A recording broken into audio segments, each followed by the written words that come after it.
Assalamualaikum warahmatullahi wabarakatuh.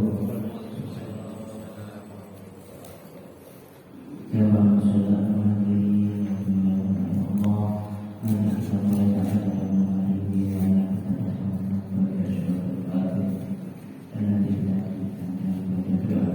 Bismillahirrahmanirrahim. Ila hadratin Nabi Mustafa sallallahu alaihi wasallam wa ala alihi wa sahbihi wa dzurriyyatihi wa ala alihi wa sahbihi lahumul Fatihah. A'udzu billahi minasy syaithanir rajim. Bismillahirrahmanirrahim. Alhamdulillahi rabbil alamin. Ar-Rahmanir Rahim. Maliki yaumiddin. Iyyaka na'budu wa iyyaka nasta'in. Ihdinas siratal mustaqim. Siratal ladzina an'amta 'alaihim ghairil maghdubi 'alaihim waladdallin. Bismillahirrahmanirrahim. Kalamun qadimun la yumallu sama'uhu tanazzalun qawlin wa fi'lin wa niyadin. Tanazzalun qawlin wa fi'lin wa niyadin. Bihi asnabi min kulli da'in wa nuruhu dalilun li qalbin najati wa hayrati. Dalilun li qalbin najati wa hayrati. Fa ya Rabbi maktini bi syirri hurufihi wa nawwir bihi qalbi wa sam'i wa lughati wa nawwir bihi qalbi wa sam'i wa lughati.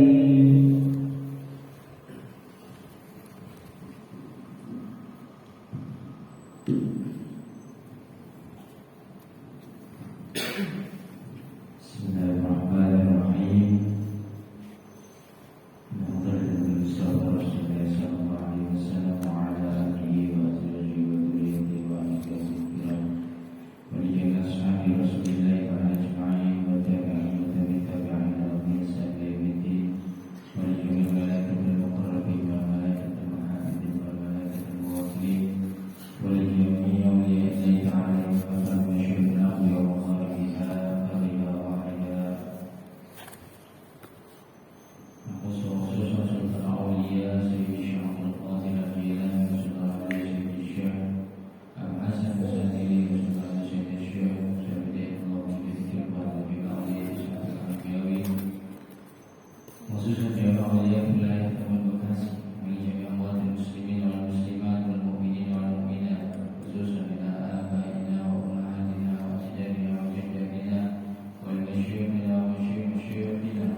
Assalamualaikum warahmatullahi wabarakatuh. Waalaikumsalam warahmatullahi wabarakatuh. Alhamdulillah, wassalatu wassalamu ala rasulillah, la hawla wa la quwwata illa billah. Allahumma salli wa sallim alaihi wa ala alihi wa sahbihi adada ma khalaqta wa razaqta wa amatta wa ahyaita ila yaumin tuhsar fihi al-khalaiq ajma'in. Alhamdulillah rabbil alamin. Jadi jemaah yang dirahmati Allah, mudah-mudahan kita bisa terus mensyukuri nikmat Allah Subhanahu wa taala, dan dengan rasa syukur ini mudah-mudahan kita dibimbing dan dituntun oleh Allah agar semakin dapat menambahkan ketaatan kepada Allah. Jadi begitu nikmat kalau kita ibadah itu, kitanya juga lagi nikmat, dapat nikmat. Ya betul. Ya, mungkin kita tidak bisa atau belum membayangkan. Bagaimana kalau kita membayangkan yang ibadahnya lagi kurang nikmatnya, yang was-was, yang hati-hati, yang mungkin ada saat ini, yang mungkin lagi sedang terjadi di antara saudara-saudara kita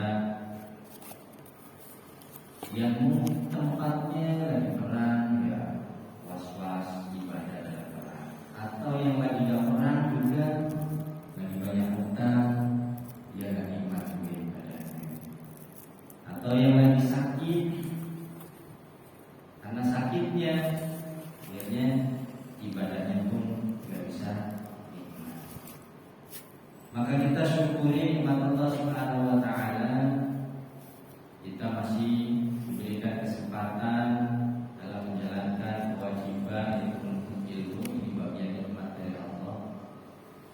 Dan nikmat-nikmat yang lainnya yang telah Allah berikan, mudah-mudahan dapat kita sadari bahwasanya itu adalah kesempatan kita untuk dapat menggapai nikmat di dalam ibadah. Dan mudah-mudahan kita dapat untuk selalu meningkatkan ibadah kita kepada Allah Subhanahu wa taala, ketaatan kita kepada Allah, untuk selalu dapat mendekatkan diri kita kepada Allah Subhanahu wa taala. Ada sebelumnya kajian kita saling mengingatkan di mana mari kita ukur diri kita, introspeksi diri kita, sejauh mana kita dapat merasakan nikmatnya ibadah. Dari mulai kita balik ya Pak, kita diajarkan untuk beriman kepada Allah, percaya pada Rasulullah, namun belum pernah kita mendapatkan ujiannya. Nah, yang tahu ukurannya adalah diri kita sendiri, apakah masih sama atau sudah meningkat sampai usia kita saat ini. Maka tata cara ibadah yang diajarkan oleh Rasulullah SAW dengan syariat yang diajarkan, yang kita belajar ibadah itu dasarnya yaitu dengan syariat yang diajarkan oleh baginda agung Nabi besar kita Muhammad SAW. Dengan syariat itu kita bisa menjalankan sholat, kita bisa melaksanakan rangkaian ibadah. Namun jangan cukup kita hanya sebatas untuk menjalankannya saja. Karena tujuannya dari ibadah itu adalah mendekatkan diri kita kepada Allah Subhanahu wa taala. Maka ukur diri kita sebagaimana orang-orang terdahulu di dalam merambah pendekatan diri kepada Allah Subhanahu wa taala. Mereka melalui jalur yang menguasai baik dengan syariat maupun hakikatnya. Nah, kalau kita belum tahu bagaimana caranya, yang minta saja sama Allah, ya Allah, terus bimbing dan tuntun lewat jalan yang Kau ridhoi, sehingga saya bisa mendapatkan nikmatnya iman, nikmatnya ibadah, bisa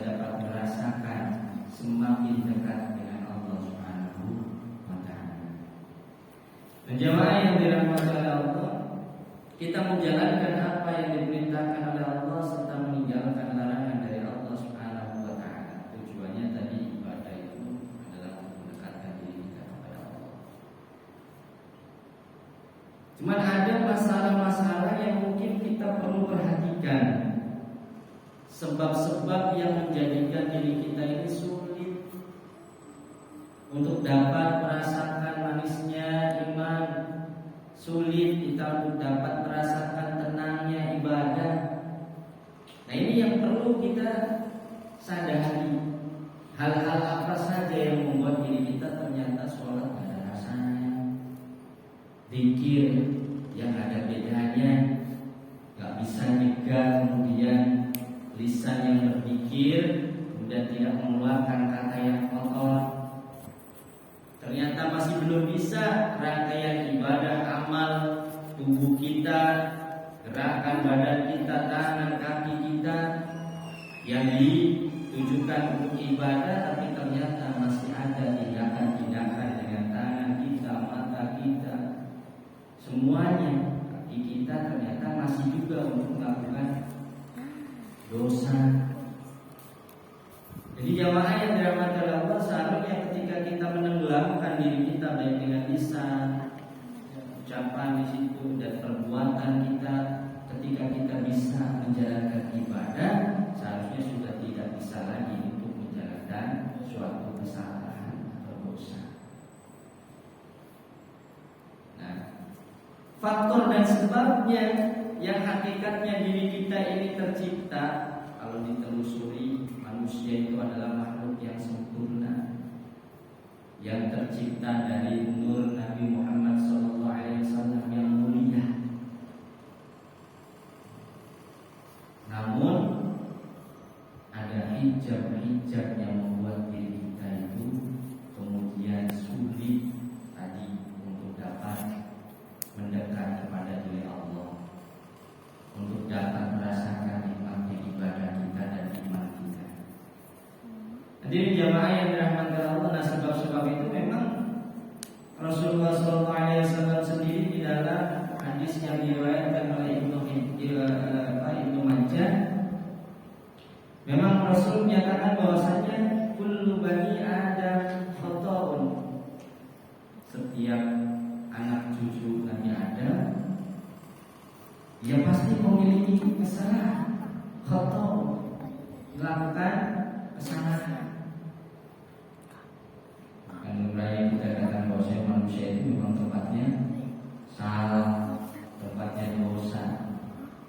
Padahal seharusnya kita sadar bahwa diri kita ini adalah makhluk yang mulia, manusia yang akan kembali. Bahwasanya kalau misalkan tidak ada Nabi Muhammad, tidak akan tercipta. Hijab-hijab dari kesalahan-kesalahan itu yang kemudian menjadikan diri kita semakin sulit, Pak. Sadarin saja. Kira-kira kita punya salah, punya dosa apa? Itu. Bahkan yang perlu kita sadari lagi, jangankan dalam bentuk kesalahan yang jelas salah, melakukan dosa yang jelas-jelas itu dilarang oleh Allah Subhanahu wa taala. Kadang yang hijab itu bisa terjadi meskipun kita menjalankan ketaatan, tapi ternyata di situ pun menjadi penghalang bagi diri kita. Karena sebab-sebab diri kita antaranya yaitu niat kita yang salah di dalam menjalankan ibadah, niat kita yang salah di dalam melakukan kebaikan, sehingga bentuknya di situ taat, bentuknya kebaikan, tapi ternyata menjadi penghalang, menjadi hijab.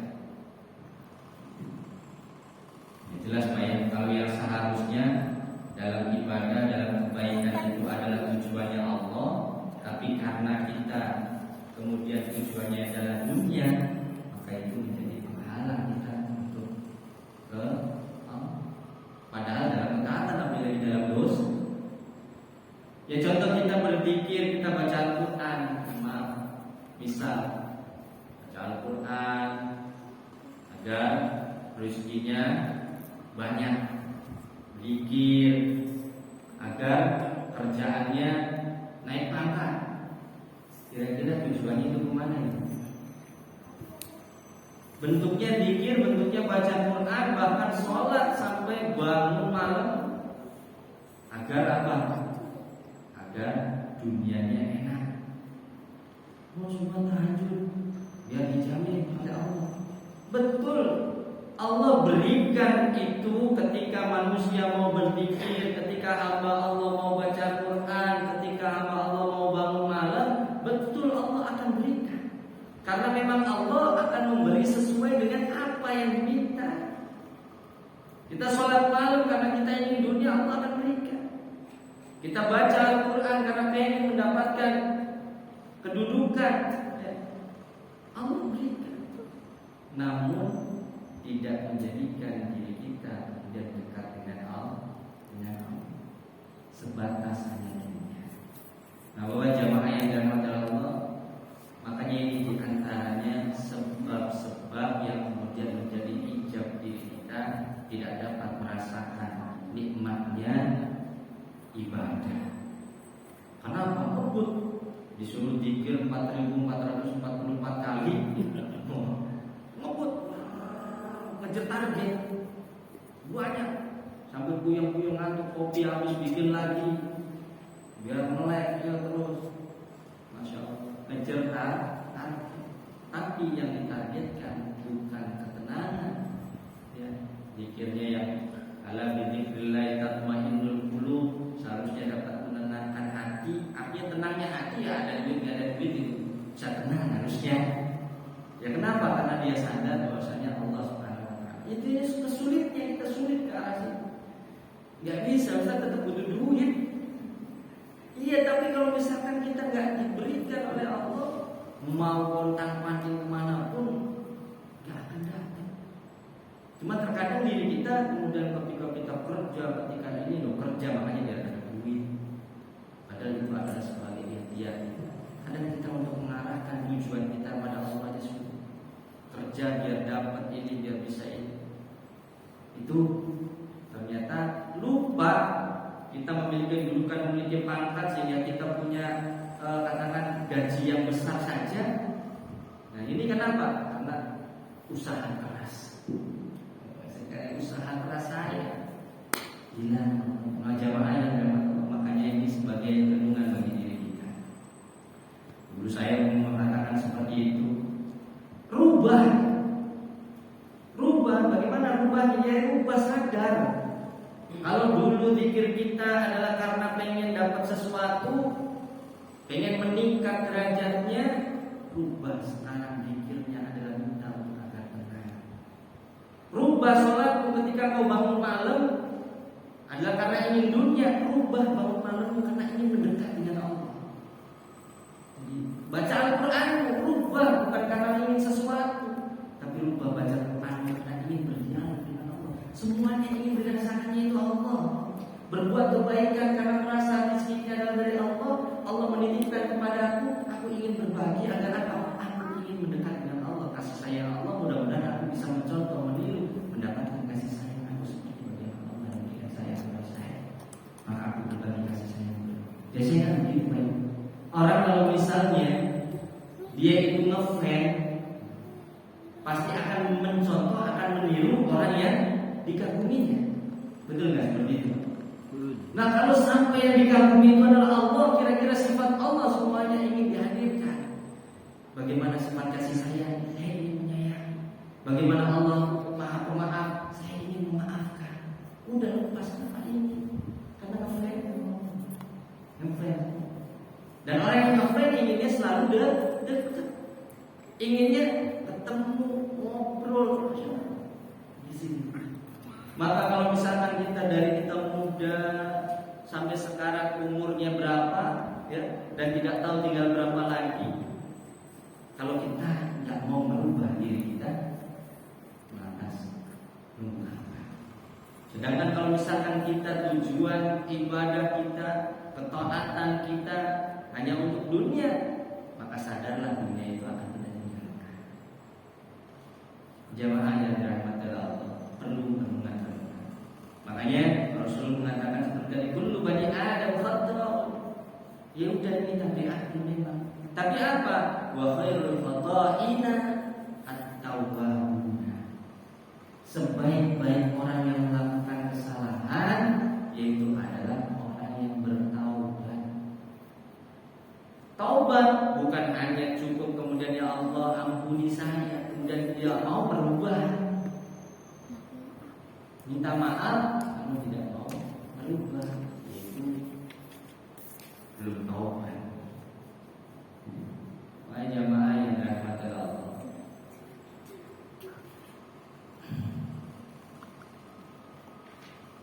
mari kita sadarkan diri kita ya, untuk selalu berusaha mendekatkan diri kepada Allah Subhanahu wa Ta'ala. Jalan-jalannya ya kesadaran dari diri kita dan jalan-jalan yang lainnya yaitu dengan kebersamaan sehingga kita mendapatkan fadilah. Di antaranya ya seperti ini. Ya, kita duduk dalam majelis, kita mengkaji sebuah keilmuan. Ini harapannya mudah-mudahan Allah Subhanahu wa Ta'ala dan ini jalannya termasuk. Ruwiya an Anas bin Malik radhiyallahu anhu anna Rasulullah sallallahu alaihi wasallam qala jalisul ulama wa sahibuhum birukubikum. Rasul perintahkan jalisu, duduklah kalian semua. Al ulama bersama dengan ulama. Wa sahibuhum birukubikum, bahkan mendekat. Karena ulama itu adalah orang yang senantiasa selalu kehidupannya ingin mendekat diri dengan Allah Subhanahu wa Ta'ala. Kenapa? Karena dia adalah betul-betul ulama, orang-orang yang memiliki dia tahu hakikat di dalam kehidupan. Banyak orang-orang ya yang mendapatkan ya kita cari mendekatnya ke ulama. Jangan menjauh dari ulama. Nah, kalau misalkan ya firu anil ulama, ya udah. Itu Anda akhir zaman. Saya di zaman akan datang akhir zaman itu manusia pada ya firu anil ulama, lari dari ulama. Maka akibat-akibatnya nanti dan kerusakan. Nah, jamaah yang dirahmati Allah, duduk bersama dengan ulama. Wa inna Allaha yuhyil quluba, karena sesungguhnya Allah Subhanahu wa Ta'ala yuhyil qulubal mayyita bi nuri hikmah. Karena sesungguhnya Allah Subhanahu wa Ta'ala itu menghidupkan hati yang mati, qulubal mayyita bi nuri hikmah, dengan cahaya hikmah. Jamaah yang dirahmati Allah, hati kita ini menjadi tolak ukur yang kemudian kalau hati kita ini rusak, hati kita terusan dunia terus, maka nggak akan sadar kapan kita mau merubah cara ibadah kita. Ya. Kalau kita saja ingin sukses di dunia, maka lantas bagaimana kita untuk sukses di akhirat? Apakah tidak ingin? Ini yuhyil qulubal maitata bi nuril hikmah kama yuhyil ardo biwabilis sama. Sebagaimana Allah Subhanahu wa Ta'ala menghidupkan bumi itu biwabilis sama dengan curahan air hujan. Jadi jamaah yang dirahmati Allah,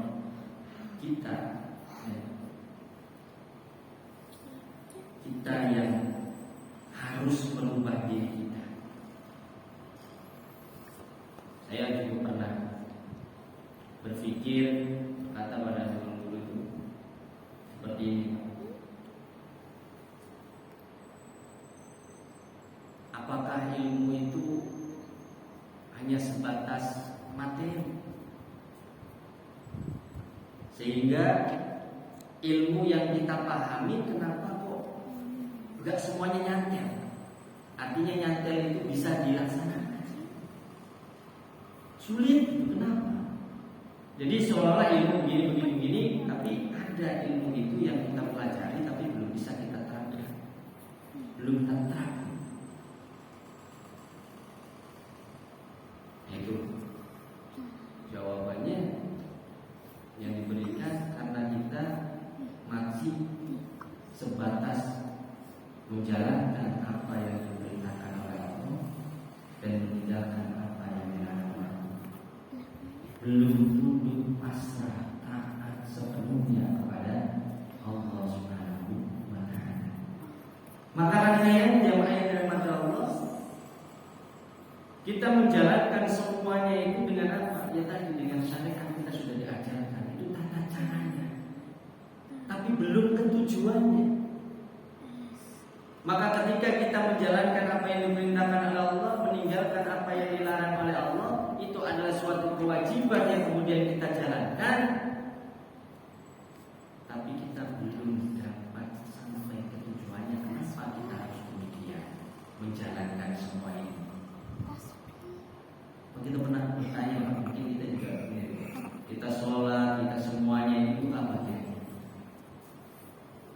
Oh, ini sudah diperintahkan oleh Allah. Allah perintahkan saya seperti itu. Apakah hanya sebatas perintah yang diberikan itu? Maka tidak ada bedanya presiden memerintahkan rakyatnya, raja memerintahkan kepada masyarakatnya, pada bawahannya. Yang kemudian perintah itu hanya sebatas udah jalani. Ya. Kalau zaman kerajaan, rakyat selatan ketika diperintah oleh raja ya udah, nggak ada kemudian rakyatnya mendekat ke raja itu, nggak ada. Nah kerajaan Allah Subhanahu Wa Taala tidak demikian. Perintah yang Allah berikan itu bukan sejatinya untuk dituruti. Nah ini bukan dituruti itu artinya apa Pak? Artinya kita mau menjalankan, mau enggak, nggak ada ruginya sama Allah. Hamba Allah mau menjalankan, mau tidak, nggak ada kerugian bagi Allah. Makanya Pak, perintahnya ini sebenarnya perlu kita sadar. Perintah yang Allah berikan itu bukan untuk menekan, bukan untuk semakin jauh, tapi harus untuk semakin mendekat. Kalau raja kepada rakyat yang merintahkan harus nurut. Kalau bahkan raja bisa rugi, rakyatnya bubar semua misalkan gitu ya, dan dia menjadi raja apa? Presiden, rakyatnya pada demo segala macam, nggak mau nurut, ya sudah, rusak rajanya, mau diganti. Tapi Allah kerajanya tidak seperti itu. Maka taat kepada Allah itu yang membuat diri kita mudah tidak jauh. Sehingga penerapannya yaitu demikian. Kita harus betul-betul iman itu ya tunduk pasrah, bukan kemudian apalagi sampai menjalankan karena terpaksa. Lo menjalankan karena ada kepentingan aja nanti menjadi hijab. Apalagi menjalankan dengan terpaksa. Saya menjalankan dengan terpaksa. Udah itulah masalah masa kecil ketika belajar sholat, belajar ibadah dipaksa sama orang tua gitu, untuk belajar, itu masa belajar. Nah terus masa harus terpaksa terus seperti itu. Nah, ketika udah mulai ada kebutuhan, mungkin kita ibadahnya karena kebutuhan. Oke, udah terpenuhi kebutuhannya. Maka apakah kita ibadahnya hanya untuk memenuhi kebutuhan saja? Rubah lagi, kembali lagi. Agar apa? Agar hijab itu tidak terus menghalangi terbuka. Ya. Maka rubah ya Pak, semuanya kita masih berikan kesempatan di usia kita saat ini. Ibadah kita adalah untuk mendekatkan diri kita kepada Allah Subhanahu wa Ta'ala. Nah, kok kita melakukan kesalahan? Tadi kata Rasulullah dalam hadis yang diriwayatkan oleh Ibnu Majah, memang kita melakukan kesalahan, banyak kesalahan. Tapi Rasul mengatakan sebaik-baiknya orang yang bersalah yaitu bertaubat kepada Allah Subhanahu wa Ta'ala. Bahkan jamaah yang dirahmati Allah, maghfirahnya Allah ampunannya Allah, kata Rasulullah dalam hadis riwayat Ibnu Majah pula, "Lau akhtatum," kalaulah misalkan melakukan dosa, melakukan kesalahan, kalian semua ini melakukan kesalahan, "Lau akhtatum hatta tablughul khotoyakum sama." Bahkan sampai kesalahannya itu banyak numpuknya sampai penuh sampai ke langit, tablughus sama. Kesalahan kita kayak tapi nunggu apa? Nunggu kapan? Ini Allah Subhanahu wa taala sampai kesalahan kita yang bertumpuk-tumpuk demikian saja. Summa tubtum, kemudian kamu bertobat kepada Allah Subhanahu wa taala, la taba alaikum, maka Allah Subhanahu wa taala akan menerima taubat kalian. Masya Allah. Allah, ampunannya Allah tidak terbatas. So, punya dosa apa, punya kesalahan apa, mau nggak mengakui dan mohon ampun kepada Allah?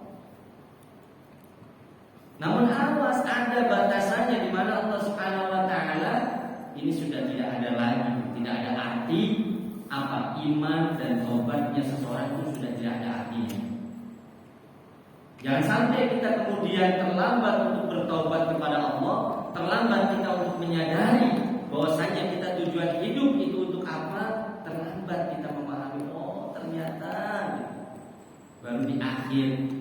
Banyak orang yang seperti ini, tapi apa? Sudah tidak berguna, tidak akan diterima taubatnya oleh Allah. Sudah tidak ada lagi keimanannya pun tertolak. Kapan? Dalam dua hal yang Allah Subhanahu wa taala nyatakan di dalam Al-Qur'an di surat An-Nisa yang pertama. Ini tobat yang tidak diterima oleh Allah Subhanahu wa taala, yaitu ketika ajal menjemput. Masya Allah jemaah yang dirahmati Allah, kita mungkin dapat membayangkan saja baru saat ini, atau kita pernah menyaksikan, bukan hanya membayangkan, kita pernah menyaksikan bagaimana ketika orang itu sakaratul maut. Rasanya kayak meliti lepas. Ya kita saat ini baru bisa membayangkan dan juga menyaksikan, belum merasakan. Tapi Rasulullah SAW pun sudah memberikan kabar betapa sakitnya itu sakaratul maut. Dan kita mungkin pernah menyaksikan orang di dekat kita yang sakaratul maut, kemudian dia merasa sakit, merasa ampun, itu ada banyak. Bahkan sakit yang tertahannya sampai apa? Pengen tobat. Oh iya banyak dosa yang ini, tapi kalau udah sakaratul maut tidak diterima. Lihat, Masya Allah. Nah ini yang dalam Al-Quran Allah Subhanahu wa taala berfirman, "A'udzubillahi minasyaitonir rajim. Bismillahirrahmanirrahim. Walaysat at-taubatu lil ladzina ya'maluna as-sayyi'ati hatta idza hadara ahadahumul maut." Ini dalam Al-Qur'an surah An-Nisa ayat 18. Walaysat at-taubatu, dan tidak ada taubat. Sudah tidak ada taubat. Tidak terima. Lil ladzina, bagi orang-orang ya'maluna as-sayyi'at, yang dia melakukan kesalahan-kesalahan. Hatta idza hadara ahadahumul maut, sampai ketika datang salah satu di antara mereka ini apa? Al-maut, ajal. Jadi menjelang ajalnya, kemudian dia berkata, "Qala inni tubtul an," saya tobat sekarang ya Allah. Begitu gunung mau meletus, kemudian di atas kepalanya melihat batu gede gitu kan. Baru ya Allah tobat. Ya sebagaimana Fir'aun itu mengakui di saat ajalnya, ketika sudah tidak bisa lagi kekuasaannya itu hanya menandingi Nabiullah Musa alaihissalam, itu nggak bisa menaklukkan Nabi Musa. Sebelum tenggelamnya melihat kekuasaan kebesaran Allah, Fir'aun itu mengakui pengen bertaubat, tapi tidak bisa. Ya Allah Subhanahu wa taala dengan cara dalam kisah Fir'aun dijejelin oleh malaikat Jibril.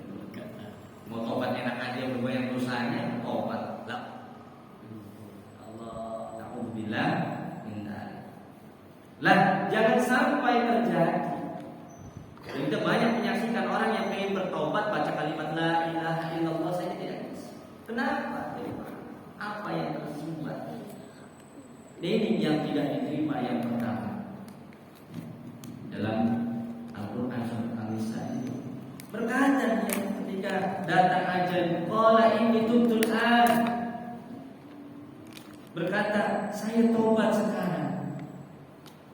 Tidak bisa. Walal ladina yamutu wa hum kufar, dan juga yang tidak diterima itu tidak diterima itu tobatnya orang-orang yang meninggal dalam keadaan kafir, kufar, sebagai orang yang kafir.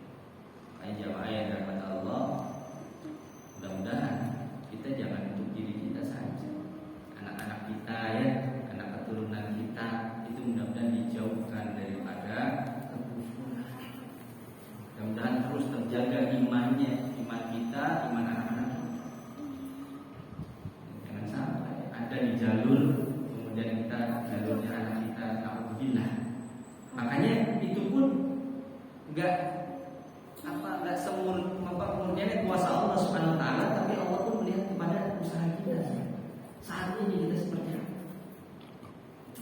Makanya di antaranya pernah disinggung di sini juga, apa sekiranya yang bisa menjamin diri kita untuk anak-anak kita. Jadi jangan kemudian udahlah takdirnya anak ini dan usaha Allah salik. Kita hanya maunya seperti apa untuk kita, untuk anak kita aja. Makanya orang-orang tua zaman dulu anaknya ditirakat buat cucunya itu udah sampai ke cucu, sampai keturunan juga dia berdoa itu jauh. Dia tirakat itu kadang berpuasa itu bukan hanya untuk dirinya saja, puasanya itu bukan untuk anak cucu saya dan keturunan saya.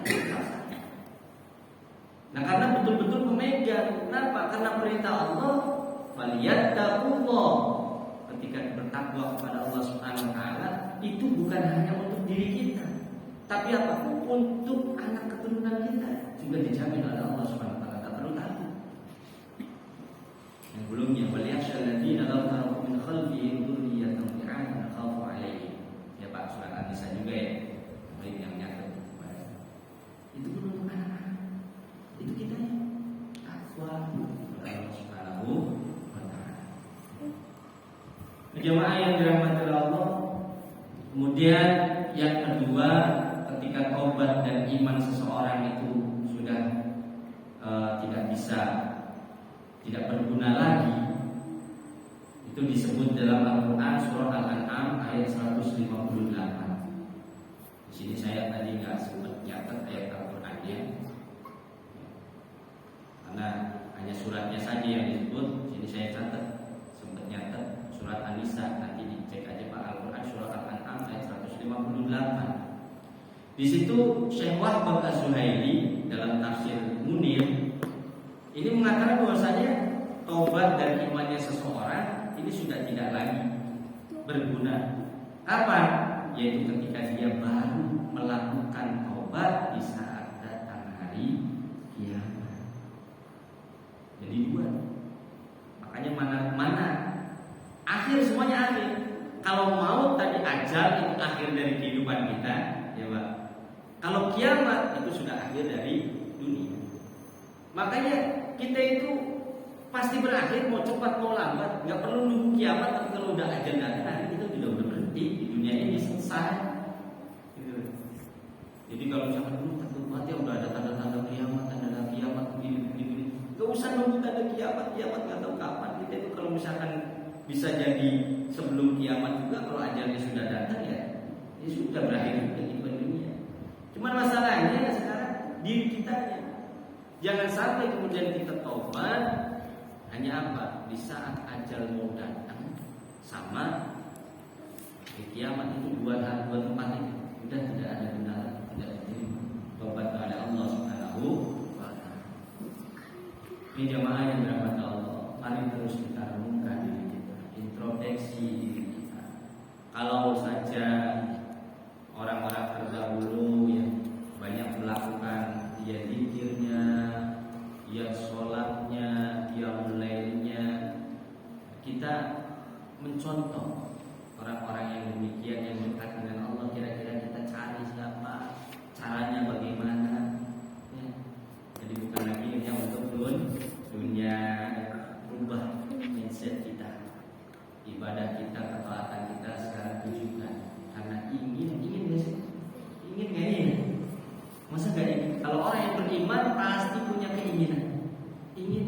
Gimana sih rasanya seperti orang gitu?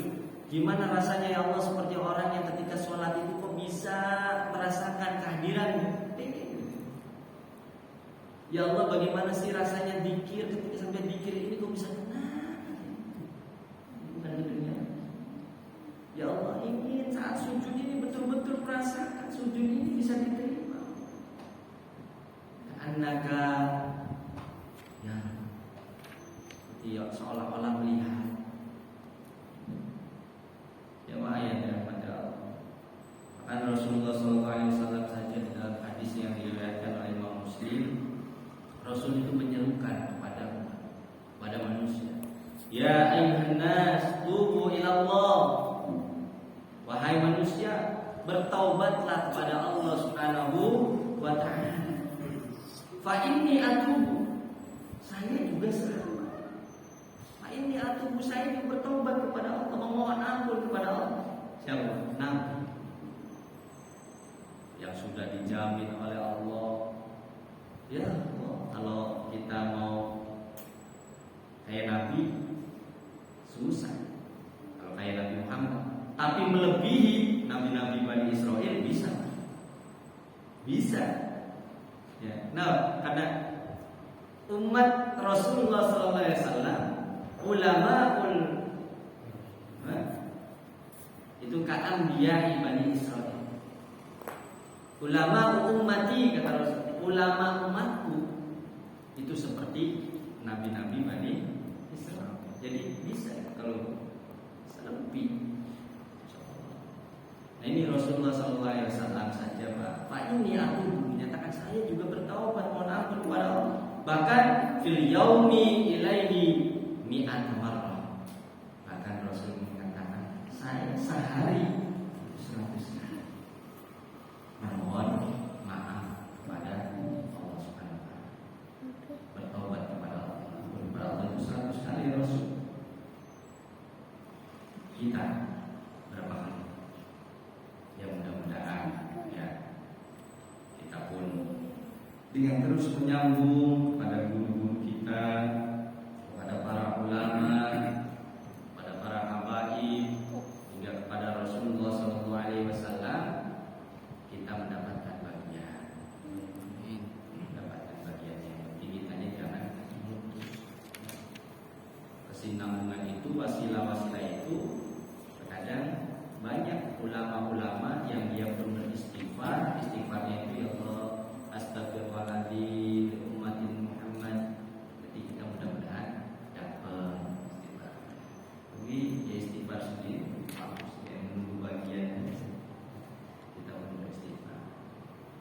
Baik jemaah yang dirahmati Allah,